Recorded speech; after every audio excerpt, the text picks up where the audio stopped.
ಶಿಕ್ಷಣ ರತ್ನ award ceremony 2025 begins.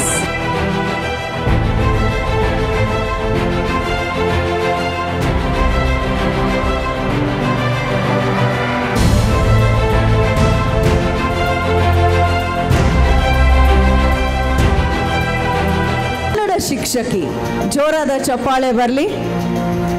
Doctor ವಿದ್ಯಾ dedicated Kannada teacher, ಬಹಳಷ್ಟು ಮಕ್ಕಳ ಭವ್ಯ ಭವಿಷ್ಯಕ್ಕೆ ಬುನಾದಿಯನ್ನು ಹಾಕಿರುವಂಥ ಕನ್ನಡವೇ ನಮ್ಮಮ್ಮ ಅವಳಿಗೆ ಕೈ ಮುಗಿಯಮ್ಮ ಅಂತ ಹೇಳ್ಕೊಳ್ಳೋ ಟೀಚರ್ ಅಮ್ಮ ನಮ್ಮ ಡಾಕ್ಟರ್ ವಿದ್ಯಾ ಅವರಿಗೆ ಹೆಮ್ಮೆಯಿಂದ ಅನಿಯಲ್ ಗ್ರೂಪ್ ಸಾದರಪಡಿಸ್ತಾ ಇದೆ ಭಾರತೀಯ ಶಿಕ್ಷಣ ರತ್ನ ತಾವು ಅಂತ.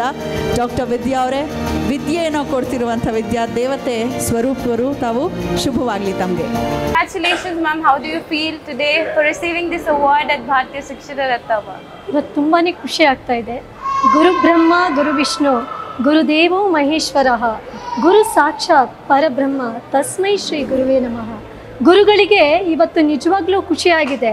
ಯಾಕೆ ಅಂತಂದರೆ ಯಾವತ್ತೂ ಸಲ್ಲಿಸಬೇಕಾಗಿರೋ ಅಂಥ ಇದು ಈ ಒಂದು ಸಂಸ್ಥೆ ಇವತ್ತು ಸಲ್ಲಿಸ್ತಾ ಇದೆ. ನನ್ನ ಎಲ್ಲ ಯಶಸ್ಸಿಗೂ ನನ್ನ ತಂದೆ ಗುರುಗಳು ಕಾರಣ. ಈಗಾಗಲೇ ನನಗೆ ಕರ್ನಾಟಕ ರತ್ನ, ಭಾರತ ರತ್ನ ಮತ್ತು ಡಾಕ್ಟರೇಟ್ ಕೂಡ ಬಂದಿದೆ. ಇವತ್ತು ತುಂಬ ಏನು ಖುಷಿ ಆಗ್ತಾ ಇದೆ ಅಂದರೆ ನನ್ನ ಶಿಕ್ಷಣ ಕ್ಷೇತ್ರದಲ್ಲಿ ಗುರುತಿಸಿ, ನನ್ನ ಕಲ್ಚರ್ ಆ್ಯಕ್ಟಿವಿಟೀಸನ್ನು ಗುರುತಿಸಿ ಈ ಸಂಸ್ಥೆ ಇವತ್ತು ನನಗೆ ಭಾರತ ಶಿಕ್ಷಣ ರತ್ನವನ್ನು ಕೊಟ್ಟಿದೆ. ನಿಜಕ್ಕೂ ಈ ದಿನನ ಯಾವತ್ತೂ ಕೂಡ ಮರೆಯಲ್ಲ ಅಂತ ಹೇಳೋದಕ್ಕೆ ಇಷ್ಟಪಡ್ತೀನಿ. ಜೈ ಹಿಂದ್, ಜೈ ಕರ್ನಾಟಕ ಮಾತೆ. ನಮಸ್ತೆ.